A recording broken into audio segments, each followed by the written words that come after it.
السلام عليكم ورحمة الله وبركاته. بسم الله الرحمن الرحيم. الحمد لله رب العالمين والعاقبة للمتقين والصلاة والسلام على سيدنا محمد أشرف الأنبياء والمرسلين وعلى آله الطيبين وأصحابه الطاهرين والمؤمنين والمسلمين كلهم أجمعين. أما بعد، فقد قال الله تبارك وتعالى في كلامه القديم والفرقان الحميد: أعوذ بالله من الشيطان الرجيم بفضل بسم الله الرحمن الرحيم. قالت نملة يا أيها النمل ادخلوا مساكنكم لا يحطمنكم سليمان وجنوده وهم لا يشعرون. صدق الله العلي العظيم.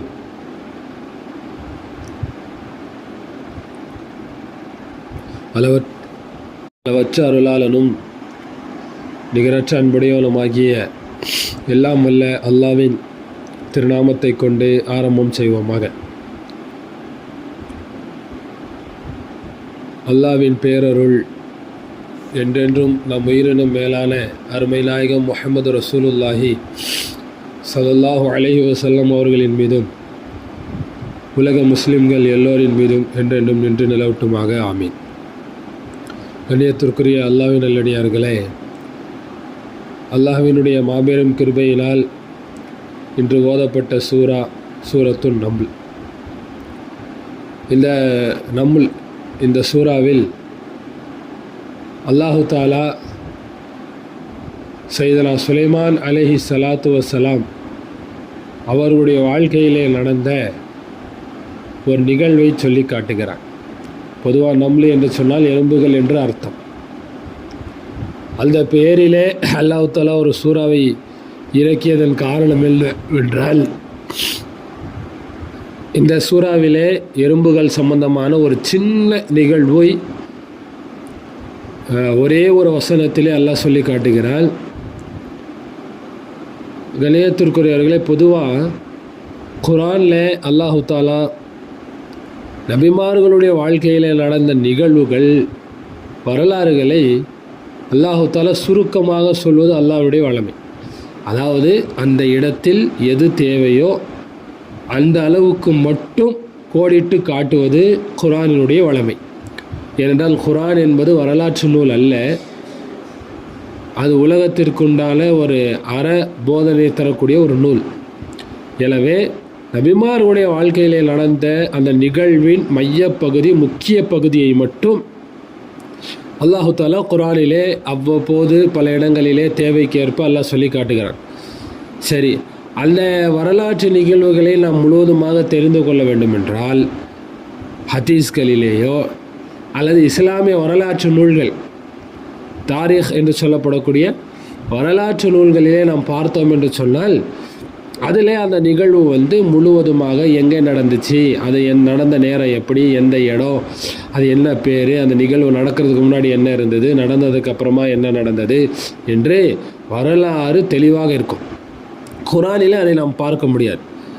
அந்த அடிப்படையில் சையதுனா சுலைமான் அலைஹிஸ்ஸலாமுடைய வாழ்க்கையிலே நடந்த இரண்டு நிகழ்வுகளை இந்த சூரத்துன் நம்லிலே அல்லாஹ் சொல்லி காட்டுகிறான். இரண்டுமே இன்றைய இஸ்லாமியர்களுக்கு மிகவும் தேவைப்படக்கூடிய, சொல்லப்போனால் இன்றைய இஸ்லாமியர்கள் மறந்துவிட்ட இஸ்லாத்தினுடைய இரண்டு பண்புகளை அந்த சூறாவில் அல்லாஹ் சொல்லி காட்டுறான். முதல்ல இப்போ இந்த நபி சுலைமான் அலைஹிஸ்ஸலாம் அவர்கள், தாவூத் அலைஹிஸ்ஸலாம் அவருடைய தந்தையாக இருக்கட்டும், அவருடைய மகனார் சையதுனா சுலைமான் அலைஹிஸ்ஸலாமாக இருக்கட்டும், நபிமார்களிலே ஆட்சி அதிகாரம் தரப்பட்ட நபிமார்கள். தாவூத் அலைஹிஸ்ஸலாம் அவர்கள் நபியாக இருந்தார்கள், அரசராக இருந்தாங்க. தாவூத் அலைஹிஸ்ஸலாம் அவர்களுக்கு தான் ஜபூர் என்கின்ற வேதம் கொடுக்கப்பட்டுச்சு. சரி, அந்த வரலாறு அல்லாஹ் தஆலா குர்ஆனிலே சொல்கின்றால் அவர்களுக்கு ஒரு அழகான குரல் வளம் தரப்பட்டது. தாவூத் அலைஹிஸ்ஸலாம் அவர்கள் ஜபூரை ஓத ஆரம்பித்தால் எல்லா உயிரினங்களும் மெய் மறந்து அதை கேட்க ஆரம்பிச்சிருமா. அதே மாதிரி தாவூத் அலைஹிஸ்ஸலாம் அவர்களுக்கு இரும்பை அப்படியே மெழுகை போல் உருக்கக்கூடிய ஆற்றல் எல்லாம் கொடுத்துருந்தான். தாவூத் அலைஹிஸ்ஸலாம் என்ன செய்வாங்க, அதாவது அவங்களுடைய வரலாற்றில் ஒரு நிகழ்வு வருது. தாவூத் அலைஹிஸ்ஸலாம் என்ன செய்வாங்க அப்படின்னா, அரசராக இருந்தாலும் இரவு நேரங்களில் உலா வருவாங்க, என்ன நடக்குதுன்னு பார்க்குறது. அப்போது 2 மலக்குகள் பேசிக்கொள்கிறார்கள். அதாவது இல்லை ஒரு மலக்கு வந்து மனித ரூபத்தில் வராரு. அவர்கிட்ட தாவூத் அலைஹிஸ்ஸலாம் வந்து பொதுவாகவே வந்து அரசர்கள் இரவு உலா வரும் பொழுது மாறு வேடத்தில் வருவாங்க. வந்து தன்னுடைய ஆட்சி எப்படி இருக்குன்னு கேட்பாங்க. அப்படி தாவூத் அலைஹிஸ்ஸலாம் அவர்கள் வருகிறார்கள். மனித தோற்றத்தில் இருந்த ஒரு மலக்கு தாவூத் அலைஹிஸ்ஸலாமுக்கு ஒரு விஷயத்தை உணர்த்துறதுக்காண்டி வராங்க. அப்போது தாவூத் அலைஹிஸ்ஸலாம் வந்து அந்த மலக்குகள்கிட்ட மனிதராக மலக்குகிட்ட கேட்குறாங்க, தாவூத் அலைஹிஸ்ஸலாம் எப்படி அரசர் எப்படி அப்படின்னு கேட்கும் பொழுது, அப்போ அவர் சொல்கிறாரு, அந்த மலக்கு மனித தோற்றத்தில் இருந்த மலக்கு சொல்கிறாராம், தாவூத் அலைஹிஸ்ஸலாம் நல்ல மனிதர், நல்ல அரசர். ஆனால் அவர் வந்து அவருடைய தேவைக்காண்டி பைத்துல் மால்லேருந்து அவருக்கு தரப்படுது. பொதுவாக அது வந்து இஸ்லாமிய ஷரியத்தில் அதுக்கு அனுமதி உண்டு. ஒரு ஆட்சியாளராக இருக்கிறாங்க, இமாமா இருக்கிறாங்க அப்படின்னா அவர்கள் பொது பணியை இஸ்லாமியர்களுடைய பொது காரியங்களை பொறுப்பேற்றுக் கொள்வதனால் அவர்களுக்கு உண்டான தனி குடும்ப வாழ்க்கைக்கு பைத்துல் மாலிலிருந்து ஒரு குறிப்பிட்ட தொகை அவர்களுக்கு ஹதியாவாக தரப்படுதல் என்பது இஸ்லாமிய ஷரியத்தில் உள்ளது தான். அபூபக்கர் ரலியல்லாஹு அன்ஹு, உமர் ரலியல்லாஹு அன்ஹு போன்ற சஹாபா பெருமக்களுக்கெல்லாம் தரப்பட்ட வரலாறுகளை நாம் கேள்விப்பட்டிருக்கோம். அப்போது அந்த மலக்கு சொல்கிறாரு, அவர் பைத்துல் மால்லேருந்து சாப்பிடாமல் இருந்தால் நல்லா இருக்குமே அப்படின்னு சொன்ன உடனே தாவூத் அலைஹிஸ்ஸலாம் அல்லாஹ்ட்ட துவா செஞ்சாங்க. அல்லாஹ் தஆலா இந்த போர்க்களத்தில் தங்களை பாதுகாத்து கொள்வதற்காக உருக்கு சட்டை இருக்கா என்ன, அதை செய்யக்கூடிய அந்த தொழிலை அல்லாஹ் கற்றுக் கொடுத்தான்.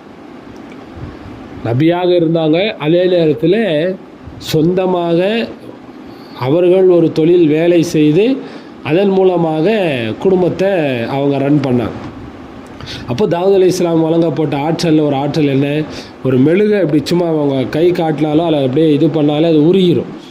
அவங்க நெருப்பில் போட்டு உருக்கணுங்கிற அவசியமே இல்லை, மெழுகை மாதிரி அவர்களுக்கு லேசாக இருந்துச்சு. இது ஒன்று.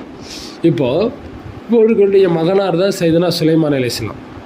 அல்லாஹ் இந்த இந்த நாம் இந்த சூரத்து நம்லில் நல்லா சொல்லி காட்டுகிறான், இப்போ வரிச சுலைமான் தாவூத, இப்போ வரிச சுலைமானு தாவூத, சுலைமான் அலைஹிஸ்ஸலாம் அவர்கள் தாவூத் அலைஹிஸ்ஸலாமுக்கு வாரிசாக வந்தார்கள், வாரிசானாங்க அப்படின்னு சொல்லுது. அப்போ இந்த வாரிசுனா என்ன அர்த்தம், நபித்துவத்தில் வாரிசானார்கள் அப்படின்னு பொருள்.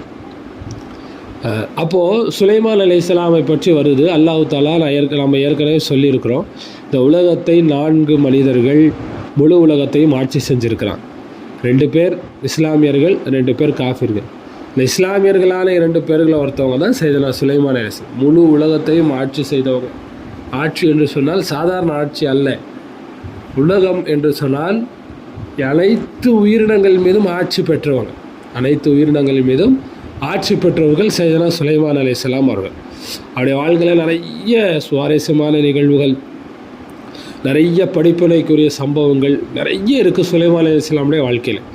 அவர்கள் கேட்ட ஒரு துவா, எனக்கு பின்னால் வேறு யாருக்குமே நீ தராத ஆட்சியை எனக்கு தர வேண்டும் என்று கேட்டார்கள். குர்ஆனிலே அல்லாஹ் தஆலா அதை சொல்லி காட்டான்.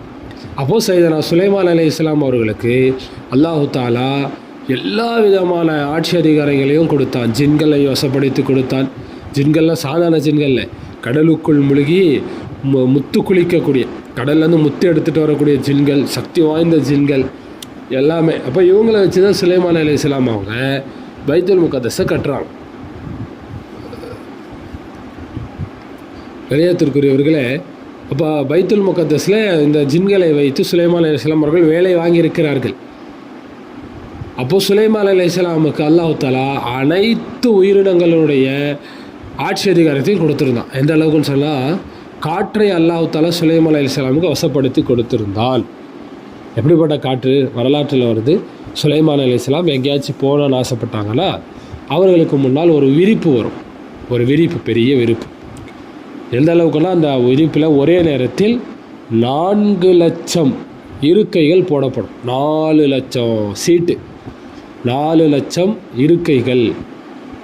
அதில் மற்ற எல்லா தேவையான எல்லா பொருளும் ஏற்றப்படும். ஜின்கள் எல்லாமே ஏறிடும் அதில். இப்போ யோசிச்சு பாருங்கள், 4 லட்சம் பேர் பயணம் செய்யக்கூடிய ஒரு போர்வை. அப்போ ஏறினவுடனே சுலைமான் அலைஹிஸ்ஸலாமுக்கு காற்றுக்கு உத்தரவு தருவாங்க. அந்த காற்று அவர்கள் நாடக்கூடிய இடத்துக்கு கொண்டு போய் சேர்க்கும். சரி, இப்போ மேலே பறக்கும்போது சூரியனுடைய வெப்பம் படுமே, அதுக்காக மேலே பறவைகள் தங்களுடைய இறகுகள் மூலமாக அவர்களுக்கு நிழல் தரும். இப்பேற்பட்ட ஆட்சி அதிகாரம் கொடுக்கப்பட்டவர்கள் சையதுனா சுலைமான் அலைஹிஸ்ஸலாம். இப்போது இன்று ஓதப்பட்ட சூரத்து நம்லில் அல்லாஹ் தஆலா சொல்லி காட்டுகிறான், சையதுனா சுலைமான் அலைஹிஸ்ஸலாம் அவர்களுக்கு பறவைகளுடைய பாஷை கொடுக்கப்பட்டிருந்தது. அல்லிம்னா மந்திகத்தை, பறவைகள் பேசுதா என்ன, அது என்ன பேசுதுங்கிற புரிந்து கொள்ளக்கூடிய ஆற்றல் சுலைமான் அலைஹிஸ்ஸலாமுக்கு கொடுக்கப்பட்டிருந்துச்சு. உலகத்தில் எல்லா உயிரினங்களுக்கும் ஒவ்வொரு மொழி இருக்கிறது, ஒவ்வொரு பாஷை இருக்கிறது. அப்போது ஒருவருடைய பாஷையை இன்னொருவரால் அவ்வளோ சீக்கிரம் புரிந்து கொள்ள முடியாது. அப்போது பறவைகளுடைய மொழியையும் அல்லாஹு தஆலா சுலைமான் அலைஹிஸ்ஸலாமுக்கு கற்றுக் கொடுத்ததுதான். அப்படி இருக்கும் பொழுது ஒரு முறை சுலைமான் அலைஹிஸ்ஸலாம் அவர்கள்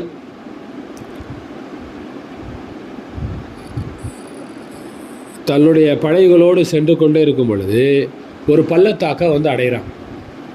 வரும்பொழுது அந்த பள்ளத்தாக்கில் எறும்புகள்ங்கிறது உலக படைப்புகளில் ரொம்ப சின்னது, ரொம்ப சின்ன படைப்பு. அப்போ அந்த எறும்புகள் என்ன செய்யுது இருக்குது. அந்த வழியாக சுலைமான் அலைஹிஸ்ஸலாம் போக நாடும் பொழுது அந்த கூட்டத்தில் இருந்த ஒரே ஒரு எறும்பு, அந்த எறும்பு பார்த்துட்டு தன் கூட்டத்தை பார்த்து சொல்லுது, யா ஐயுஹன் நம்லு துஹுலு மசாக்கினக்கும் லா யஹ்திமன்னக்கும் சுலைமானு வ ஜுனூதுஹும் லா யஷ்உரூன். எறும்புகளே, உங்கள் வீடுகளுக்குள் நீங்கள் நுழைந்து கொள்ளுங்கள், சுலைமான் நபி அவர்களும் அவரது படைகளும் உங்களை தெரியாமல் நசுக்கிவிட வேண்டாம் அப்படின்னு சொல்கிறான். இப்போ இங்கே நமக்கு என்ன படிப்பில்லை, இந்த பொதுவாகவே இந்த எறும்பு அப்படிங்கிறது ஒரு அற்பமான ஒரு உயிரினம். அஞ்சறிவு உயிரினம் கூட நம்ம அதை சொல்ல முடியாது, அந்தளவுக்கு ஒரு அற்பமான சின்ன உயிரினம். இதை ஏன் அல்லாஹு தாலா அது பேசல அந்த ஒரு வார்த்தையை குர்ஆனில் ஏன் பதிவு செய்ய வேண்டும்? அது பெரிய நிகழ்வெல்லாம் இல்லை, சின்ன ஒரு நிகழ்வு தான்.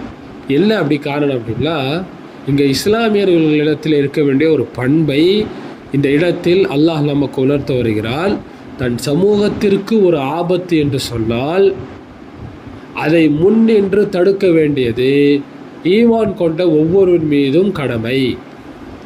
ஈமான் கொண்ட ஒவ்வொருவர் மீதும் கடமை. நம்ம சமுதாயத்துக்கு ஒரு ஆபத்து வருது அப்படின்னா நாம் முன்னின்று அந்த ஆபத்தை தடுக்க வேண்டும். அந்த ஆபத்து சம்பந்தமான எச்சரிக்கையை தம் சமூகத்திற்கு நாம் செய்ய வேண்டும்.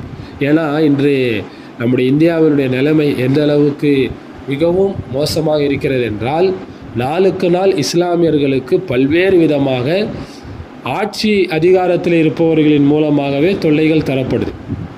கடைசியில் இந்தியாவில் இஸ்லாமியர்களுடைய அடிப்படையாக இருந்த வக்ஃபு சொத்துக்களை கைப்பற்றுவதற்காக வேண்டி புதிய வக்ஃபு சட்ட திருத்தம் அப்படின்னு ஒரு கொண்டு வந்து வக்ஃபு சொத்துக்களை கொள்ளையடிப்பதற்கு ஒரு பெரிய சதி திட்டம் தீட்டப்படுகிறது. அப்போ இது சம்பந்தமான விழிப்புணர்வு இன்று நமக்கு தேவை. ஏதோ யாருடைய சொத்தோ அப்படின்னு இல்லை, நம் முன்னோர்கள் அடுத்த தலைமுறையினுடைய நலனுக்காக, இஸ்லாத்தினுடைய நலனுக்காக அவர்கள் தங்களுடைய சொத்துக்களை வக்ஃபு செய்து சென்றார்கள். அந்த சொத்துக்களுக்கு இன்று ஆபத்து. அப்போது இந்த சூரத்து நம்ல் என்ன சொல்ல வருகிறது அப்படி என்றால், நம் சமுதாயத்திற்கு ஒரு ஆபத்து வருகிறது என்றால் அந்த ஆபத்தை சமுதாயத்திற்கு உணர்த்த வேண்டும். ஏனென்றால் எல்லாருக்குமே அந்த ஆபத்து என்னங்கிறது தெரியாது. இன்றைக்கி நமக்கு எதிராக தீட்டப்படக்கூடிய சதி திட்டங்கள், சட்ட திருத்தங்கள் எல்லாம் இருக்குது. எல்லாமே எல்லாருக்கும் தெரிகிறதில்லை. அதை எல்லாரிடத்திலையும் கொண்டு போய் சேர்க்க வேண்டியது இஸ்லாமியர்களான ஒவ்வொருவருடையும் கடமை. அப்போது ஒரு சாதாரண எறும்பு நம்முடைய பார்வையில் அதுக்கு ரொம்ப சின்ன படைப்பிலம், அதுவும் தன் சமுதாயத்திற்கு ஒரு ஆபத்து வருகிறது என்கின்ற பொழுது முன்னின்று அந்த ஆபத்தை தடுக்கிறது என்றால், 6 அறிவு படித்த மனிதனாக இருக்கக்கூடிய, அதிலேயும் அல்லாஹ்வும் ரசூலையும் ஈமான் கொண்டு முஸ்லீமாக இருக்கக்கூடியவர்கள் தன் சமுதாயத்திற்கு என்று சொல்லி ஒரு ஆபத்து வருகின்ற பொழுது, பிரச்சனை வருகின்ற பொழுது அதை முன்னின்று தடுக்க வேண்டும். இது ஒரு விஷயம். இரண்டாவதாக, இன்னொரு உயிரினத்தை பற்றி அல்லாஹு தஆலா அடுத்த ஒரு வசனத்தை தாண்டி அல்லாஹ் சொல்கின்றான். சையதுனா சுலைமான் அலைஹிஸ்ஸலாம் அவருடைய சபையில் ஹுதுஹுத் அப்படின்னு சொல்லி ஒரு பறவை இருந்துச்சு. ஹுதுஹுதுன்னு சொன்னால் இந்த மரங்கொத்தி பறவை, கிங்ஃபிஷர் அப்படின்னு சொல்கிறோமா என்ன, அப்படி ஒரு பறவை இருந்துச்சு. ஹஸரத் சயீத் பின் ஜுபைர் ரலியல்லாஹு அன்ஹு இருக்கட்டும், ஹஸரத் அப்துல்லா இப்னு அப்பாஸ் ரலியல்லாஹு அன்ஹு அவர்கள் போன்ற பெரும் குர்ஆனுடைய விருளியார்கள் சொல்கிறாங்க, இந்த ஹுதுஹுது பறவை அப்படிங்கிறது ஒரு நிபுணர், சாதாரண விஷயம் அல்ல. சுலைமான் அலைஹிஸ்ஸலாம் படையில் இருந்த ஒரு பெரிய நிபுணர். அது என்ன செய்யும், அதனுடைய பெரிய சேவை என்னன்னா, சுலைமான் அலைஹிஸ்ஸலாம் ஒரு இடத்துல போகிறதா இருந்தால் எங்காவது அவங்களுக்கு தண்ணி தேவைப்பட்டால் பூமிக்கு கீழே தண்ணி எங்கே இருக்குது, எவ்வளோ ஆழத்தில் இருக்குது அப்படிங்கிறத இந்த ஹுதுஹுது பறவை சுலைமான் அலைஹிஸ்ஸலாமுக்கு சொல்லிக் கொடுத்தோம். அப்போது அப்படி இதுதான் அதனுடைய வேலை. ஒரு தடவை சுலைமான் அலைஹிஸ்ஸலாம் அவங்க திறந்த வெளிக்கு சென்று கொண்டிருந்தாங்க. ஆனால் அப்போது இந்த ஹுதுஹுது பறவையை காணலை. ஹுதுஹுது பறவையில் செய்யும், ஒரு நாள் காணாமல் போன உடனே சுலைமான் அலைஹிஸ்ஸலாம் அவங்க சொன்னாங்க, இன்றைக்கி எங்கே போச்சு அது, இப்போது அது வரணும், இல்லைன்னா அதுக்கு நான் கடுமையான தண்டனையை கொடுப்பேன் அப்படின்னு சொன்னாங்க, அல்லது அதை நான் அறுத்து விடுவேன் அப்படின்னு சொன்னாங்க. கொஞ்ச நேரம் கழித்து அந்த ஹுதுஹுது பறவை வருது, வந்து சொல்லுது,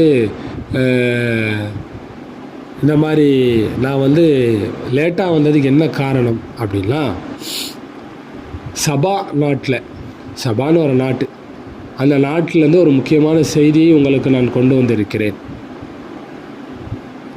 அதாவது யமன் நாட்டில் வசிக்கக்கூடிய ஒரு வம்சாவளியினர், அப்படி தான் ஹிம்யர் அப்படிங்கிற வம்சாவளியினர், அவர்களை குறிப்பிடக்கூடிய அந்த இதுதான் சபா என்பது. அங்கே ஒரு பெண் அந்த மக்களை ஆட்சி செய்கிறாள். ஹசன் பஸ்ரி ரஹிமஹுல்லாஹ் சொல்கிறாங்க, அந்த பெண்ணினுடைய பேர் பல்கிஸ் பின்த் ஷராஹீல் அப்படின்னு சொல்கிறாங்க. இவங்க ராணியாக இருந்தாங்க. அவங்களுக்கு எல்லா வகையான ஆட்சி அதிகாரமும் கொடுக்கப்பட்டிருந்துச்சு. அவர்கள்ட்ட ஒரு பெரிய சிம்மாசனம் ஒன்று இருந்துச்சு. பெரிய சிம்மாசனம், சும்மா சாதாரண சிம்மாசனம் அல்ல. அந்த பல்கிஸ் ராணி அவர்களுடைய அரியணை என்பது அது தங்கத்தாலும் முத்துக்களாலும் அலங்கரிக்கப்பட்ட ஒரு பெரிய நாற்காலி அவங்கள்ட்ட இருந்துச்சு.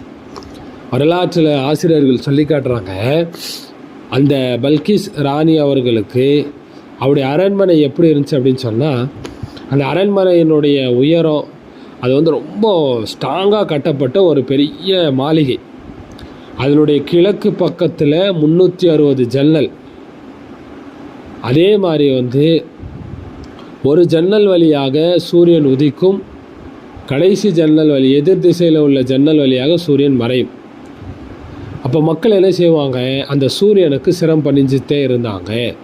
அதாவது அல்லாஹ்வை வணங்காமல் சூரியனை வணங்கிட்டு இருந்தாங்க, சூரிய நமஸ்காரம் செய்யக்கூடியவங்களாக இருந்தாங்க. இதை இந்த ஹுதுஹுது பறவை பார்த்து விட்டு சையதுனா சுலைமான் அலைஹிஸ்ஸலாம்கிட்ட சொல்லுது, சுலைமான் நபி அவர்களே, இப்படி அந்த ஊரில் ஒரு பெண்ணை பார்த்தேன், அந்த மக்கள் சூரியனை வணங்கிட்டு இருக்கிறாங்க அப்படின்னு சொன்ன உடனே சுலைமான் அலைஹிஸ்ஸலாம் சொன்ன உடனே நம்பிடல. அப்போ என்ன செஞ்சாங்க அப்படின்னா, நீ உண்மையை சொல்கிறியா பொய் சொல்கிறியா, நான் முதல்ல சோதித்து பார்க்குறேன். இன்றைக்கி இது நம்மளுக்கு எவ்வளோ அழகான ஒரு பாடம். சுலைமான் அலைஹிஸ்ஸலாம் சொல்கிறாங்க, சனந்துரு அசதக்த அம் குந்த மினல் காதிபீன். நீ உண்மையை சொல்கிறியா பொய் சொல்கிறியாங்கிறத நான்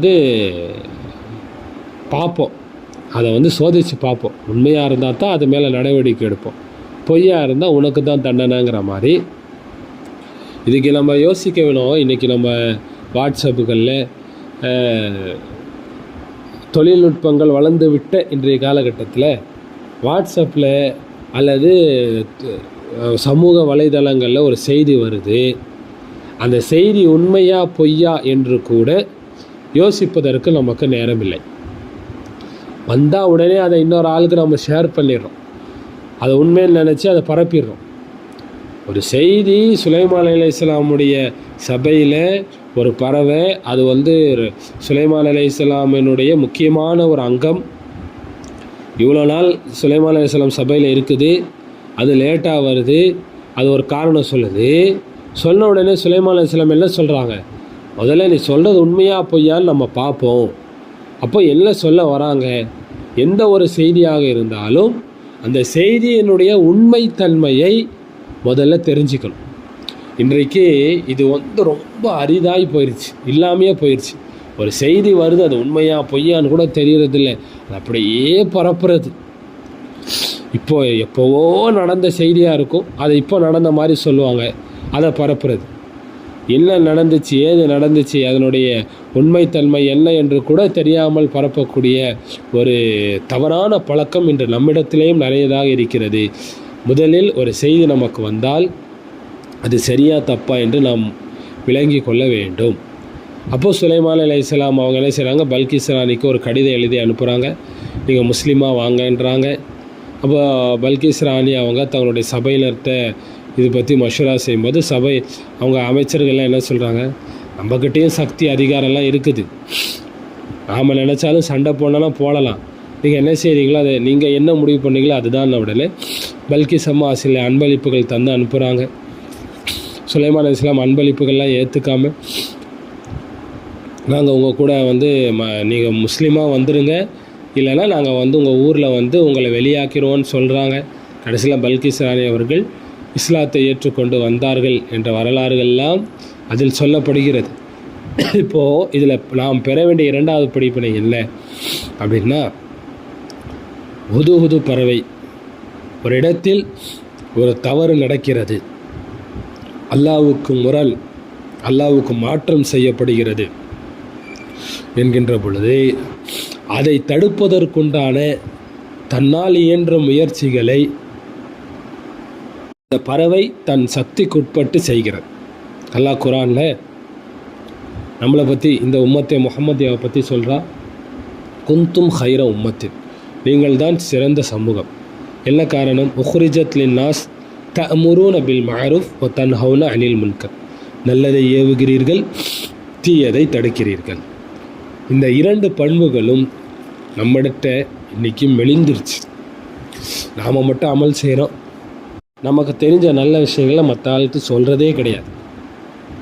நம்மகள் கண்களுக்கு தெரிந்து தவறுகள் நடந்தாலும் கூட அதை நாம் கண்டு கொள்ளாமல் இருந்து விடுகிறோம். கண்டுகொள்ளாமல் முடிந்த அளவுக்கு ஸல்லல்லாஹு அலைஹி வஸல்லம் ஹதீஸில் சொல்லுவாங்க, மன்ரஆ மின்கும் முன்கரன் ஃபல் யுகையிருஹு பியதி, உங்களில் ஒரு ஆள் வெறுக்கத்தக்க ஒரு பாவத்தை, ஒரு தவறான காரியத்தை பார்த்தால் அதை தன் கையால் தடுக்கட்டும். ஃபைல்லம் யஸ்தத்தி, கையால் தடுக்க முடியலை என்றால் ஃபபிலிசானிஹி, நாவால் தடுக்கட்டும். நாவால் தடுக்க முடியவில்லை என்றால் உள்ளத்தாலாவது அதை தவறு என்று உணர்ந்து கொள்ளட்டும். ஏன்னு சொன்னால், ஒரு தவறு நடக்கிறது என்று சொல்கின்ற பொழுது அதை நாம் தடுக்க வேண்டும். தடுக்கலை அப்படின்னு சொன்னால் அந்த தவறு செய்பவர்களுக்கு வரக்கூடிய தண்டனை தடுக்காமல் இருப்பவர்களுக்கும் வரும்.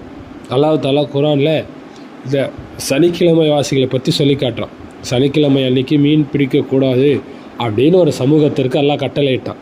அப்போ அந்த சமூகத்தார்கள் கொஞ்சம் கொஞ்சமாக அல்லாஹ்வுடைய கட்டளையை மீறி கடைசியில் சனிக்கிழமை மீன் பிடிக்க ஆரம்பிச்சிட்டாங்க.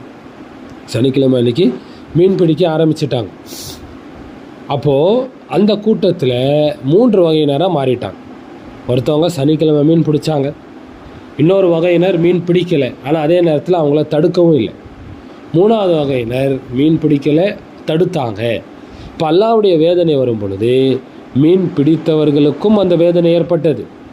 அதே நேரத்தில் மீன் பிடிக்கலை ஆனால் அந்த தவறை தடுக்கலை பாருங்கள், பார்த்துட்டு அமைதியாகவே இருந்தாங்கல்ல, அவர்களுக்கும் அந்த வேதனை வந்து விட்டது. அப்போது நம் கண்களுக்கு எதிராக ஒரு தவறு நடக்கிறது என்றால் அந்த தவறை தடுப்பதற்கு நாம் முயற்சி செய்தே ஆக வேண்டும். இது ஒரு அதுவும் குறிப்பாக இந்த உம்மத்தை சேர்ந்த ஒரு உம்மத்தே முஹம்மதியாவை சேர்ந்த ஒரு முஸ்லீமினுடைய தலையாய கடமை. குர்ஆன் இந்த உம்மத்தினர்களுக்கு அடையாளமாக சொல்லக்கூடியது இபாதத்துகளை, தொழுகை, நோன்பை எல்லாம் அது எல்லாருக்குமே உள்ளது. இந்த உம்மத்திற்குன்னு சொல்லி தனிப்பட்ட முறையில் அல்லாஹ் சொல்லது என்ன, நல்லதை ஏவ வேண்டும், தீயதை தடுக்க வேண்டும். என்கின்ற அந்த உயர்ந்த பண்பை ஒரு 5 அறிவு படைத்த உயிரினம் நமக்கு கற்றுத்தருவதால் அல்லாஹ் தஆலா அந்த சூறாவில் அதை சொல்லித் தருகிறான். வல்ல ரஹ்மான் குர்ஆனினுடைய படிப்பினைகளை உணர்ந்து அதை நம் வாழ்க்கையில் எடுத்து நடக்கக்கூடிய பாக்கியத்தை நம் அனைவருக்கும் தந்தருள் புரிவானாக. வாஹிர் தவானா அனில் ஹம்துலில்லாஹி ரப்பில் ஆலமீன். அஸ்ஸலாமு அலைக்கும் வரஹ்மத்துல்லாஹி வபரகாத்துஹு.